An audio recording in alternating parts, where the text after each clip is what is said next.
I actually did go to school here, graduated in 1986, went to Washington College, graduated in 1990, and then I started out in Elkton for a year, and then I went to Queen Anne's for 7 years, and just always trying to work myself back home.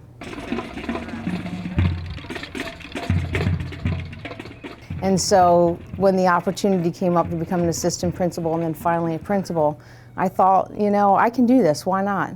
And I know the people here, I know my kids, and I don't know, I love it here. If I didn't love it, I wouldn't stay. And I think it's an added bonus for me that both of my kids are here. I see them every day. Whether they like that or not, I don't know. But yeah, it's just a unique opportunity.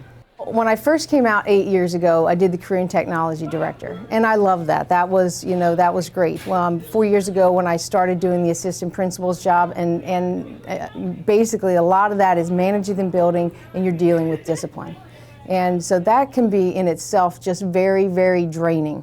And because you're dealing with some of the same issues over and over, and really some of the 5% of the kids over and over and over, and if you're not careful, that will really create a negative mindset, as in, oh my gosh, what's happening here?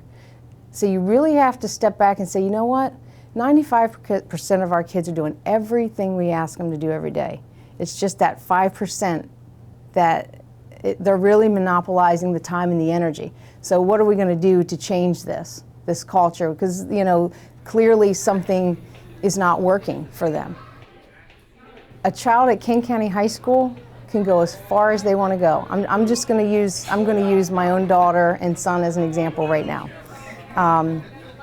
Had the ability to take honors courses, had the ability to do dual enrollment with Chestertown College, is currently taking classes at Washington College right now as a senior. The ability to do internships, with a professional, or if you want that trade experience, that is also an opportunity. Kids can take anything from forensic science to earth-based science to astronomy and the planetarium. We have our own planetarium here. We have Chestertown College coming on campus, doing dual enrollment classes right here, so the kids don't have to drive 40 minutes away if they can't, or parents choose not to have their kids on the road. Chemistry, physics, all the way, dance, drama. We have a wonderful conditioning room, brand new gym. We also offer classes like culinary arts and carpentry, engineering, business, automotive. So there's just a wide variety of courses for kids to be able to take at King County High School. I'm DJ Ice, and here are some of the stories we're working on for your 12 o'clock news break. Right now, we're fortunate that over the last several years, we really have not been hit staff-wise by the budget cuts. 12 years ago when I first came here, we had 850 students. Right now, we have 660.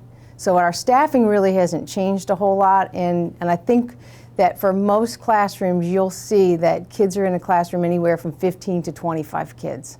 And so that really gives a teacher the ability to get to all kids. The high flyers in the classroom, the student that's struggling a little bit on this concept. So you're not going to walk in King County High School and see classes of 35 and 40 students. We're just not going to do that. You cannot be a good teacher and leave here at 3 o'clock in the afternoon, do nothing, and come back in that classroom the next day. If you do, you're going to pay for it in that classroom because you're not going to be organized and the kids are going to know it. And that is when problems will occur in your classroom, when you're not prepared. And they will say to you, "Did you get my paper graded?" The amount of time that they put in at night grading papers and doing lessons, or now that we have so much technology here, the lessons, we're not expecting teachers to write on the chalkboard or put that transparency on the overhead. We're expecting that you have these nice Promethean boards and you have all this technology, you better be using it. And that means that kids are interacting with that technology. And it can take about 3 hours to create a good interactive lesson. So the summertime, there's such a perception that there's nothing going on in the schools. Well, that's the time that we're updating our curriculum. We're rewriting our final exams or our benchmarks because we've looked at the data throughout the school year and noticed that, you know, this might not be a good question, or, you know, we're assessing but we're not teaching that, you know, so there are a lot of those conversations and work that's done over the summer. And so a lot of teachers are working over the summer, or they're running summer school. Instruction is a good measurement, and I guess from instruction comes test scores. I think we still have a ways to go there. I think right now my measurement is, you know, are our kids happy? You know, are they thriving? Do I see them being successful? Are our referrals down? And they are by about 40%, which I think is great, which means your building is running smoothly. And that kids have an atmosphere that they can learn in because they feel safe.